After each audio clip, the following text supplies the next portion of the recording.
الحمد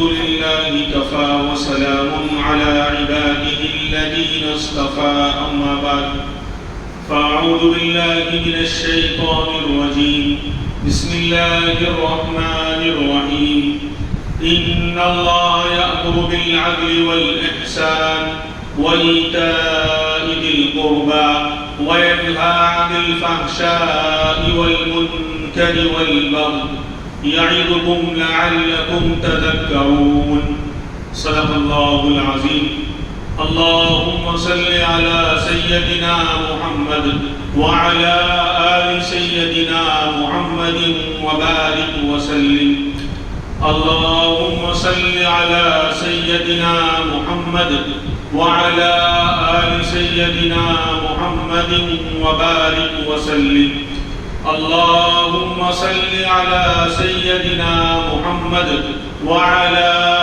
آل سيدنا محمد وبارك وسلم۔ قرآن کریم کی وہ آیت جو ہر خطبے میں ہم سنتے ہیں، اور یہ اور بات ہے کہ اس وقت جو ہے سکینہ خاتون نازل ہو جاتی ہے، بہت سے لوگ نیند کے اندر اس کو سنتے ہیں، کیونکہ یہ اللہ کے کلام کی اور اللہ کے ذکر کی برکت ہے کہ دلوں کو اطمینان اور سکون ان مجلسوں میں ملتا ہے، روح کو سکون ملتا ہے تو وہ سو جاتی ہے۔ بہت سے لوگ کہتے ہیں کہ بھائی کیوں نیند آ جاتی ہے؟ عام طور پر جمعہ کے دن بیان میں یا بیان کے بعد خطبے میں کیوں نیند آنے لگتی ہے؟ تو ہم نے جسم کو تو خوب کھلایا، دنیا بھر کی آئٹمیں ہم کھلاتے رہتے ہیں، لیکن روح کو، جو روح ہے ہمارا اندر، جسم کے اندر جو ہماری روح ہے جس سے ہم زندہ ہیں، اس کی غذا یہ دینی یعنی قرآن اور حدیث اور اللہ والوں کی باتیں ہیں۔ تو جب روح کو یہاں جمعہ میں غذا ملتی ہے تو اس کو بھی سکون ملتا ہے تو سو جاتے ہیں، اس لیے نیند آتی ہے۔ بہرحال یہ آیت ہر خطبے میں عام طور پر پڑھی جاتی ہے، ان اللہ یأمر بالعدل والاحسان، بے شک اللہ تعالیٰ حکم دیتا ہے عدل کا اور احسان کا، دو لفظ ہیں، عدل کا اور احسان کا اللہ حکم دیتا ہے، یعنی ہر عمل میں، چاہے نماز ہو، روزہ ہو، زکوٰۃ ہو، حج ہو، اللہ پر ایمان لانا ہو، کوئی بھی عمل ہو، ہر عمل کے اندر اللہ دو باتوں کا حکم دیتے ہیں، عدل کرنے کا اور احسان کرنے کا۔ اب عدل کیا ہے اور احسان کیا ہے؟ کہ جو دونوں باتیں اللہ ہر عبادت میں چاہتے ہیں، نماز کے اندر بھی عدل اللہ چاہتے ہیں اور احسان بھی چاہتے ہیں، روزے کے اندر بھی، زکوٰۃ کے اندر بھی، حج کے اندر بھی۔ تو عدل کیا اور احسان کیا ہے؟ تو عدل کا لفظی ترجمہ اگر ہم کریں گے تو بہت سے لوگ جو اردو جانتے ہیں، عدل کے معنی انصاف کیا ہے؟ عدل کے معنی انصاف کرنا، عدالت اسی سے تو بنتی ہے کہ انصاف کی جگہ یہ اور بات ہے کہ انصاف کم ملنے لگا، لیکن عدالت اسی لیے کہا جاتا ہے کہ وہ انصاف کی جگہ ہے۔ تو عدل کے معنی انصاف کرنے کے آتے ہیں۔ اور کیا مطلب انصاف کا؟ کہ اپنی ذمہ داری کو پورا ادا کرنا، یعنی جس کا جو حق ہے اس کو پورا پورا دینا، یہ عدل ہے، انصاف ہے۔ جس کا جو حق تھا اس کو اس کا حق پورا پورا دے دینا، اس میں کمی نہیں کرنا، یہ ہے عدل اور انصاف۔ اور احسان اس سے آگے بڑھ کے آگے کی چیز ہے۔ عدل تو ہمیں بتایا کہ جس کا جو حق ہے اس کو اس کا حق دے دینا، اس میں کمی نہیں کرنا، کمی کریں گے ظلم ہو جائے گا۔ کہتے ہیں انصاف اور ظلم، عدل اور ظلم تو یہ دونوں اپوزٹ ہیں، ایک دوسرے کے مقابل ہیں۔ بندہ عدل کر رہا ہے تو ظلم نہیں کرے گا، ظلم کر رہا ہے تو عدل نہیں کر پائے گا، کیونکہ ظلم کہتے ہیں کسی کے حق کو نہ دینا، اس کا جو حق تھا اس میں کمی کر دینا، اس کا جو حق تھا اس کو وہ نہ دینا، یہ ظلم ہے۔ اسی لیے شرک کو ظلم کہا گیا۔ اللہ کو رب اور سب ماننا چاہیے تھا. اب جو ہے اللہ کو چھوڑ کر کسی اور کو رب اور خالق اور مالک ماننے لگا تو کہیں کہ یہ سب سے بڑا ظلم ہے. اللہ کا جو حق تھا وہ آپ نے اللہ کو نہیں دیا. رب ہونے اور خالق ہونے اور مالک ہونے کا حق اللہ کے لیے تھا. آپ دوسرے کو, کسی مردی کو کوئی مان رہا ہے, کوئی بت کو پوج رہا ہے, کوئی کسی انسان کے سامنے جھکنے لگا تو کہیں کہ آپ نے اللہ کے ساتھ انصاف کا معاملہ نہیں کیا, عدل کا ظلم کر دیا. اس لیے کہا ان الشرک لظلم عظیم, شرک سب سے بڑا ظلم ہے. بہرحال تو عدل کے معنی جس کا جو حق ہے اس کو دینا, اور احسان کہتے ہیں حق سے زیادہ دینا. جو حق تھا وہ تو دیا, اس سے زیادہ دیا. حق سے, ذمہ داری سے زیادہ ڈیوٹی نبھانا. دونوں کی مثال میں دیا کرتا ہوں. ایک بندہ کسی کمپنی میں جاب کر رہا ہے, کوئی بندہ کسی کمپنی میں جاب کر رہا ہے, اس کا ٹائم ہے 10 بجے سے شام کو 6 بجے تک. 10 سے 6 کا 8 گھنٹے کی اس کی ڈیوٹی ہے. اب وہ بندہ 10 بجے صبح ٹائم پر پہنچ جاتا ہے اور 6 بجے تک اپنے جاب میں پورا ٹائم دیتا ہے, تو یہ کہا جائے گا اس نے اپنے جاب کے ساتھ عدل کا معاملہ کیا. جاب کا جو حق تھا اس کو پورا دیا, اپنی ڈیوٹی پوری نبھائی, اس میں کمی نہیں کی. لیکن اگر وہ 10 کے بجائے 10:30 بجے جا رہا ہے, آدھا گھنٹہ لیٹ, اور 6 کے بجائے 5:30 بجے ہی وہاں سے نکل آ رہا ہے, تو کہیں گے اس نے اپنے جاب کے ساتھ ظلم کیا. پورا حق ادا, حق میں کمی کرنا ظلم ہے اور پورا حق ادا کرنا عدل ہے. اب احسان کیا ہے؟ احسان بتایا کہ حق سے زیادہ دینا.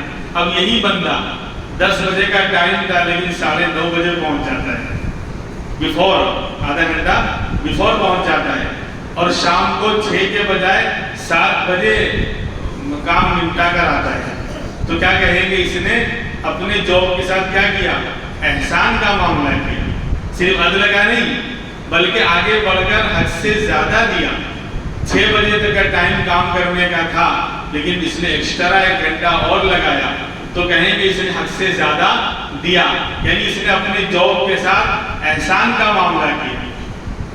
تو قرآن کریم کی اس آیت میں اللہ دونوں باتوں کا حکم دے رہے ہیں کہ عدل کا معاملہ بھی کرنا ہے اور آگے بڑھ کر احسان کا معاملہ بھی کرنا ہے. اور ہر عمل میں, جیسے ایمان, سب سے پہلے ایمان آئے گا, پھر نماز, روزہ, زکوٰۃ, حج, جتنے بھی احکام ہیں سب کے اندر عدل کا معاملہ بھی کرنا ہے اور احسان کا معاملہ بھی کرنا ہے.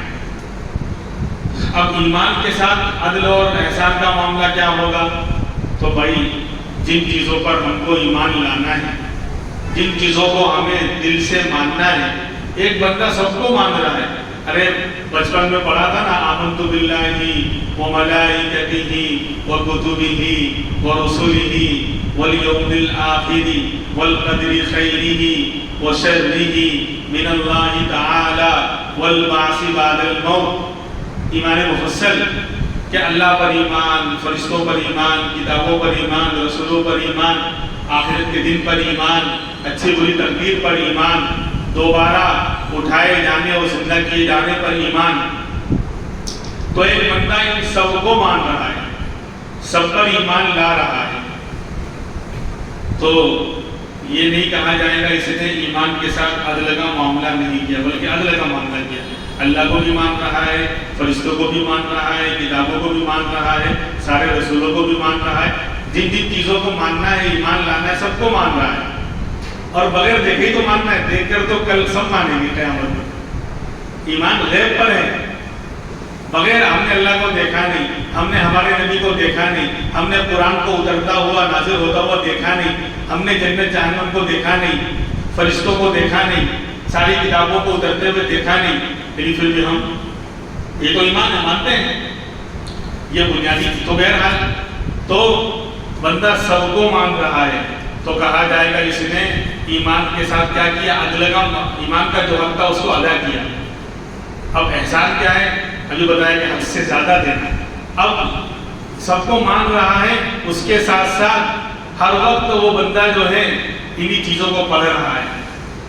اب انبیاء کے واقعات, اللہ کے واقعات, اللہ کی مدد کے واقعات اور ایمان والی چیزیں، صحابہ کے واقعات، انہیں کو پڑھ رہا ہے، انہیں کو لوگوں کو بول رہا ہے، سمجھا رہا ہے، اسی کی محنت میں لگا ہوا ہے، تو کہیں گے اس نے ایمان کے ساتھ احسان کا معاملہ کیا۔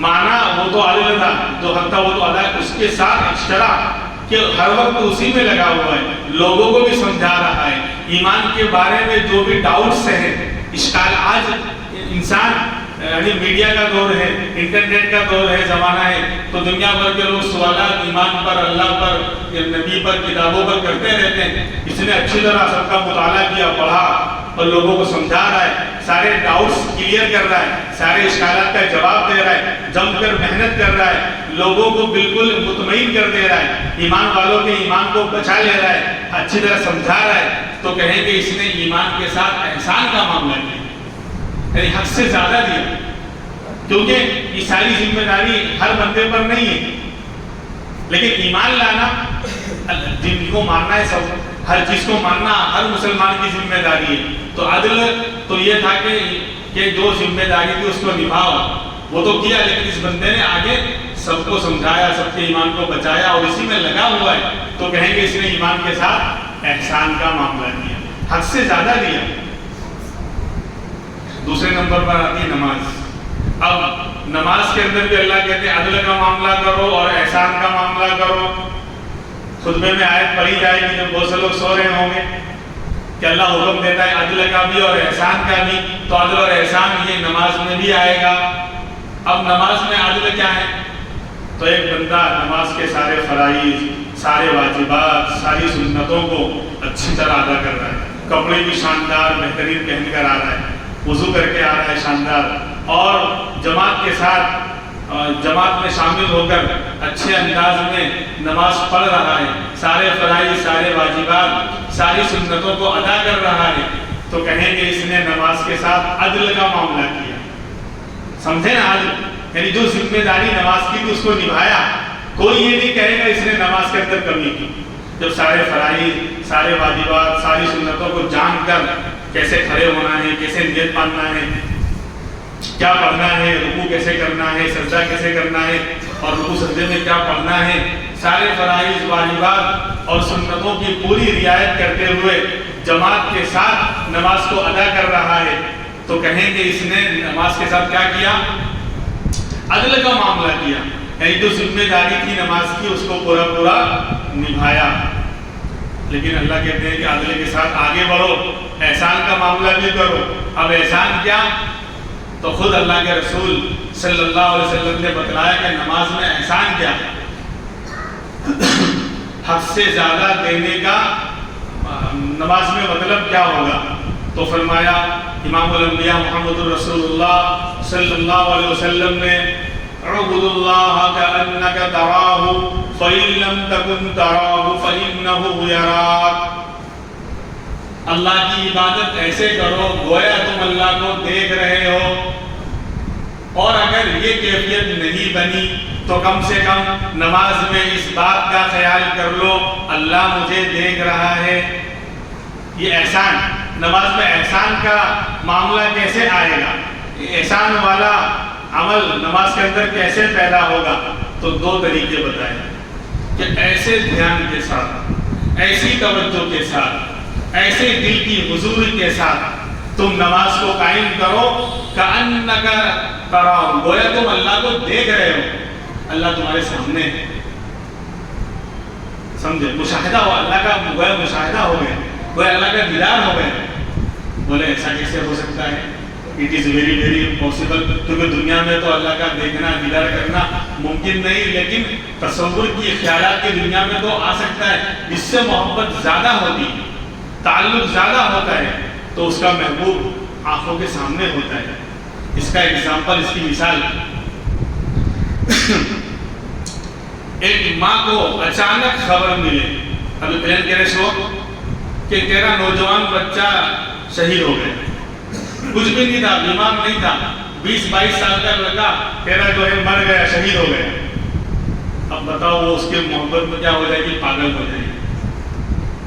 اس واقعے کو 10 دن بھی گزر جائے گا تو بھی وہ کیا بولے گی؟ میرا بیٹا میرے سامنے کھڑا ہے، ارے مجھ سے کھانا مانگ رہا ہے، ارے مجھ سے بات کر رہا ہے، ارے مجھے جانے دو، مجھے کہیں گے اماں اس کو دفنا دیا گیا، اس کا انتقال ہو چکا ہے، لیکن وہ کہے گی نہیں میرا بیٹا میرے سامنے ہے، ارے وہ کھڑا ہے، ارے وہ مجھ سے بات کر رہا ہے، ارے وہ مجھ سے کھانا مانگ رہا ہے. کیوں اسے سامنے ہر جگہ اپنا بیٹا نظر آ رہا ہے؟ کوئی بتائے گا؟ اس کی محبت اس کے ذہن و دماغ پر، دل و دماغ پر ایسی چھائی ہوئی ہے کہ ہر جگہ اس کو اپنا بیٹا نظر آ رہا ہے. نہیں ہے پھر بھی بولو نا نظر آ رہا ہے. تو ٹھیک اسی طریقے سے اللہ والے کہتے ہیں، اب ہمارے نبی فرماتے ہیں کہ اللہ کو اتنا یاد کرو، اللہ سے ایسا لو لگاؤ، اللہ سے ایسا تعلق قائم کرو، ذکر کر کے، مراقبہ کر کے، کہ اللہ کی محبت تمہارے دل و دماغ پہ ایسی چھا جائے کہ ہر جگہ تمہیں اللہ نظر آنے لگے. یہ ناممکن نہیں ہے، دنیا میں ممکن ہے. جبھی تو کہا، جبھی تو اس ماں کو ہر وقت اپنے سامنے اپنا بیٹا نظر آ رہا ہے. تو ایسی محنت کرو اور اللہ کا استحضار، اللہ کا خیال اور دھیان ایسا دکھاؤ ذکر کر کے اور اللہ کو یاد کر کے کہ گویا تم اللہ کو اپنے سامنے دیکھ رہے. یہ بہت اعلیٰ درجے کی صفت ہے. ہر کسی کو ہزاروں لاکھوں میں بندے ہوتے ہیں جو ایک کسی کو اللہ یہ صفت دے دے. اس کو مشاہدہ کہا جاتا ہے عربی میں. یہ مشاہدے کی احسان، صفت احسان کو پیدا کرنے کے لیے پہلا درجہ بتایا مشاہدے کی کیفیت، کہ اللہ کا دھیان ایسا جماؤ نماز میں گویا تم اللہ کو اپنے سامنے دیکھ رہے ہو. اور یہ بتاؤ، مثال دیتے ہیں اللہ والے کہ ایک نوکر، ایک جاب ورکر، کام کرنے والا کسی کمپنی یا دکان میں، اگر اس کو پتا ہے کہ میرا مالک، وہ مالک کو دیکھ رہا ہے کہ مالک یہاں بیٹھا ہوا ہے اور مالک اس کو دیکھ رہا ہے، تو اب بتاؤ وہ کام چوری بھی نہیں کرے گا، مال چوری بھی نہیں کرے گا. کرے گا؟ جب وہ دیکھ رہا ہے کہ میرا مالک سامنے بیٹھا ہوا ہے اور مالک بھی اس کو دیکھ رہا ہے، تو اب وہ جاب کرنے والا دکان پر نہ مال چوری کرے گا نہ کام چوری کرے گا، پورے دھیان اور توجہ کے ساتھ اپنے جاب پر فوکس کرے گا اور توجہ سے کام کرے گا. تو یہی حال کہ اگر مشاہدے کی کیفیت پیدا ہو گئی کہ میں اللہ کو دیکھ رہا ہوں، اللہ تو ہمیں دیکھ ہی رہا ہے نا، میں اللہ کو دیکھ رہا ہوں، تو بتاؤ نماز کا معیار کتنا ہائی اور کتنا اعلیٰ اور کتنا اب ہو جائے گا کہ وہ نماز ڈائریکٹ اللہ کے عرش سے ٹکرائے گی، اللہ کے وعدوں کو اور اللہ کی مددوں کو آرام سے اتروا دے گی. لیکن یہ کیفیت ہر ایک کو حاصل نہیں ہوتی، یہ مشاہدے کی کیفیت ہے. اسی لیے اللہ والوں کے واقعات ہیں. منصور حلاج رحمۃ اللہ علیہ اللہ کے زبردست ولی گزرے ہیں. اللہ سے ایسا لو لگایا، اللہ سے ایسا تعلق قائم کیا، اللہ سے ایسی محبت پیدا کی کہ انہیں اپنے اندر اللہ نظر آنے لگا. اس ماں کا تصور کر کے اس واقعے کو سمجھیں. اس ماں کے بیٹے کا انتقال اچانک ہوا اور اس کے ذہن و دماغ پر وہ بیٹا چھایا ہوا ہے. تو منصور حلاج رحمۃ اللہ علیہ نے اللہ کو ایسا یاد کیا، ہر وقت ایسا اللہ کا ذکر کیا کہ اپنی اندر ہی ان کو اللہ نظر آنے لگا. یعنی ہر جگہ نہیں، اپنے اندر ہی کیسا اللہ سے لو اور تعلق رہا ہوگا. بہت ہائی اور اعلیٰ درجے کا یہ ذکر ہے، اعلیٰ درجے کی یہ کیفیت اور یہ کوالٹی ہے کہ یہ ہر کس و ناقص کو حاصل نہیں ہوتی، ہر کسی کو یہ حاصل نہیں ہوتی. بہرحال ان کو اپنے اندر اللہ نظر آنے لگا تو کہہ دیا انا الحق، میں ہی خدا ہوں. اپنے اندر ہی ان کو اللہ نے تو کہہ دیا میں ہی خدا ہوں. بھائی دنیا میں تو ہم ظاہری حال کے مکلف ہیں، اسی لیے مفتیان کرام فتویٰ دیں گے، کوئی اپنے بارے میں کہے میں خدا ہوں تو وہ ایمان سے آؤٹ آف اسلام ہو گیا. تو فتویٰ تو یہ آیا دنیا والوں کا منصور حلاج رحمۃ اللہ علیہ کے یہ کہنے پر کہ میں خدا ہوں، حالانکہ وہ معاملہ ان کا اللہ سے محبت کا تھا. لیکن چونکہ دنیا میں ہم ظاہر کے مکلف ہیں، جو بندہ زبان سے کلمہ پڑھے گا ہم اس کو مسلمان قرار دیں گے، دل کا حال ہم نہیں جانتے. سمجھ رہے ہیں؟ اگر آج کوئی کہے لا الہ الا اللہ محمد رسول اللہ، کوئی اشہد ان لا الہ الا اللہ کلمے کی گواہی دیتا ہے تو ہم اس کو مسلمان قرار دیں گے. دل کا حال وہ جانے، اس کا اللہ جانے. ہم ظاہری حال کے مکلف اور ذمہ دار ہیں.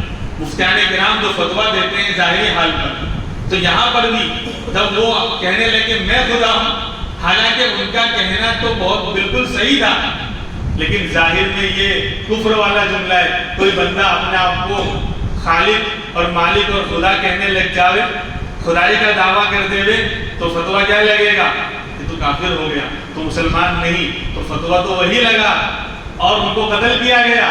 لیکن شاید جب ان کو لے جا رہے ہوں گے تو اللہ نے ہی کہا ہوگا کہ کوئی پتھر سے نہ مارے میرے دیوانے کو. یعنی اللہ تو جان رہے ہیں کہ یہ میری محبت میں انہوں نے مجھے اتنا یاد کیا، اتنا دھیان اور توجہ ڈالی کہ ہر جگہ میں ہی انہیں نظر آنے لگا، بلکہ ان کے اندر ہی مجھے یہ دیکھنے لگے. تو بات تو صحیح تھی، وہاں آخرت میں تو ان کا بڑا مقام ہوگا، لیکن دنیا میں تو ہم ظاہر کے بہرحال تو یہ مشاہدے کا درجہ ہے. صفت احسان کو عبادت کے اندر نماز میں پیدا کرنے کے لیے پہلا درجہ بتایا کہ اللہ کا دھیان، نماز اس طرح پڑھو گویا تم اللہ کو دیکھ رہے ہو. لیکن بہرحال یہ کیفیت اور یہ حال تو پیدا نہیں ہو سکتا ہر ایک کے ساتھ. تو دوسرا درجہ بتایا، سیکنڈ پوزیشن بتائی کہ اگر یہ کیفیت پیدا نہیں ہو رہی، یہ کوالٹی اللہ کے دھیان کی حاصل نہیں ہو رہی، تو کم سے کم یہ تصور کرو، یہ دھیان میں لاؤ، یہ خیال کرو کہ اللہ مجھے دیکھ رہا ہے. میں تو نہیں دیکھ پا رہا ہوں، لیکن درجہ نمبر 2 کہ اللہ مجھے، یہ تو ہے نا بھائی، اللہ تو ہر جگہ ہر بندے کو دیکھ رہا ہے، نہیں دیکھ رہا ہے.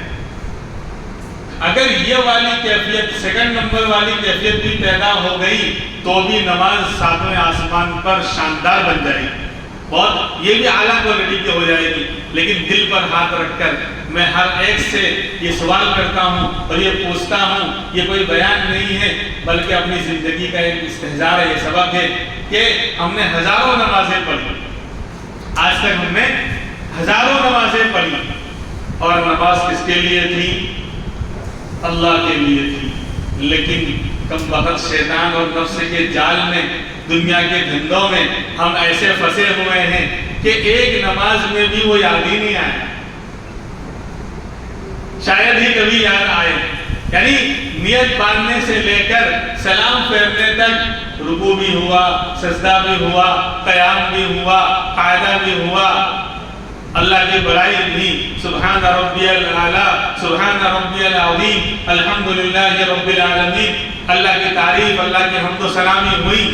لیکن دل ہے کہ مانتا نہیں، کہ وہ اللہ کو پہچانتا ہی نہیں، اللہ کا دھیان آیا ہی نہیں، نہ قیام میں، نہ رکوع میں، نہ سجدے میں، نہ قاعدے میں، کسی ایک رکن کے اندر وہ یاد ہی نہیں آیا. نماز اسی کے لیے تھی.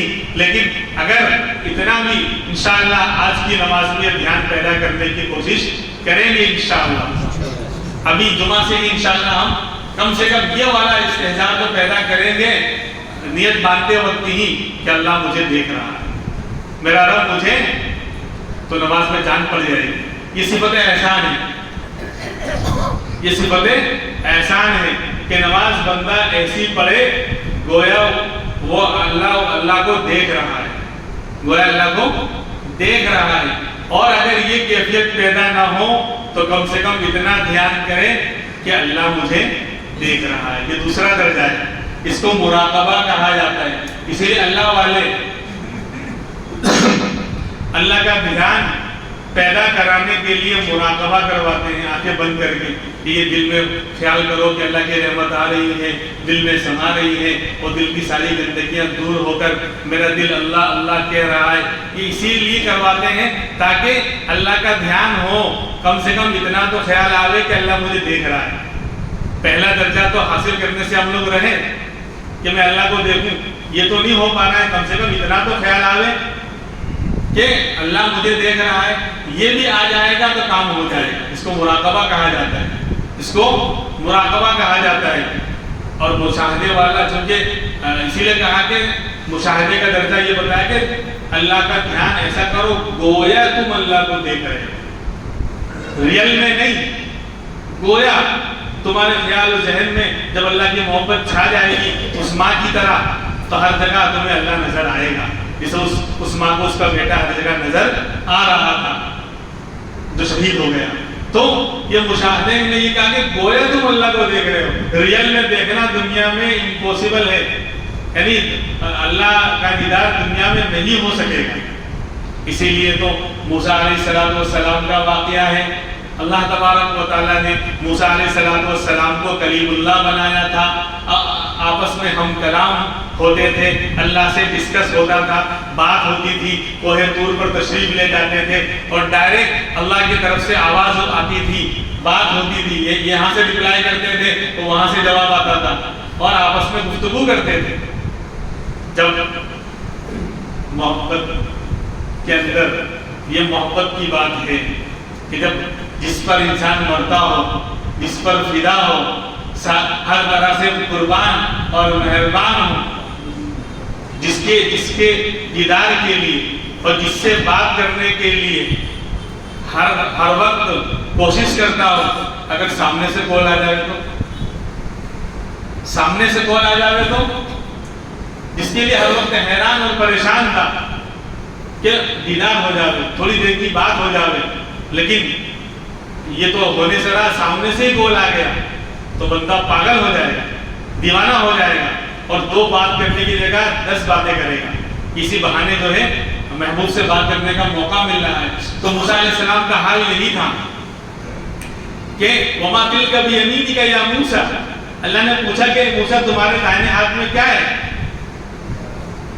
جب آپس میں کوہ طور پر بات شروع ہوئی تو کہا وَمَا تِلْكَ بِيَمِينِكَ يَا مُوسَىٰ، اے موسیٰ تمہارے دائنے ہاتھ میں کیا ہے؟ تو جواب کیا تھا؟ بھائی اللہ عصا اور لاٹھی ہے، بس اتنے تو جواب تھا.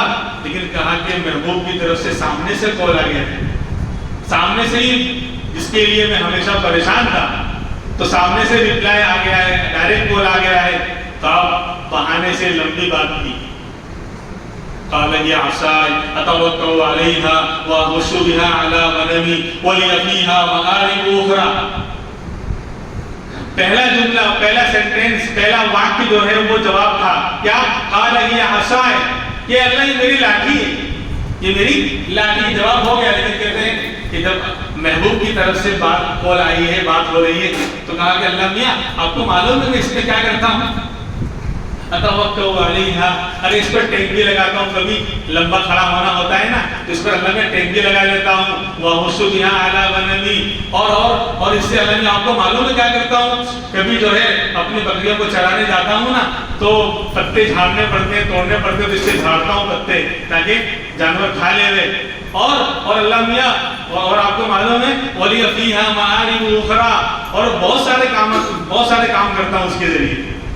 تو یہ پتا چلا کہ اس کو محبت میں آدمی جو ہے لمبی بات کرتا ہے. تو بہرحال تو یہاں دنیا میں اللہ کا دیدار نہیں ہوگا. موسیٰ علیہ السلام اللہ کے کلیم اللہ تھے، اللہ سے بات کرتے تھے.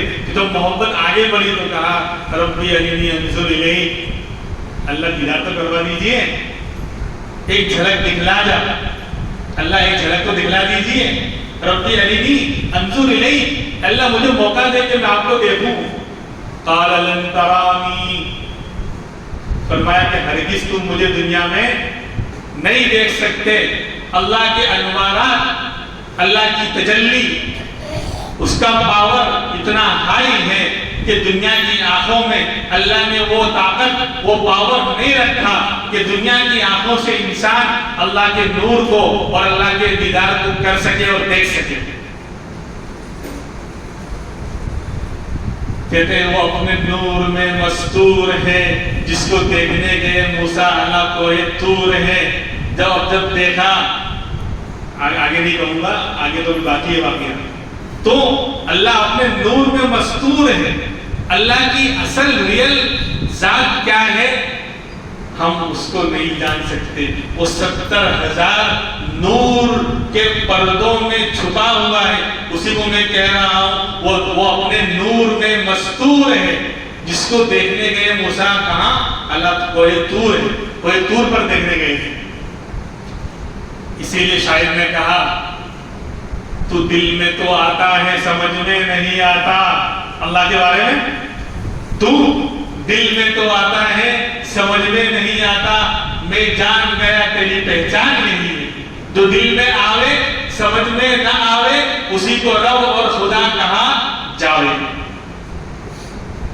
جو دل میں تو آوے سمجھ میں نہ آوے اسی کو رب اور خدا کہا جاوے. ارے کچھ تو سمجھ میں آوے. تو دل میں تو آتا ہے سمجھ میں نہیں آتا. میں جان گیا تیری پہچان نہیں. تو جب اللہ سے کہا موسیٰ علیہ السلام نے, واقعہ وہی چل رہا ہے کہ اللہ مجھے موقع دے, میں آپ کو دیکھنا چاہتا ہوں. کب تک آپ آواز سنواتے رہیں گے؟ کیونکہ جب محبوب کی آواز کانوں میں پڑ جاتی ہے تو پھر طواف شروع ہو جاتا ہے, چکر آنے لگتے ہیں, اور پھر اس چکر کے چکر میں دیکھنے کا چکر سب سے پہلے پیدا ہوتا ہے.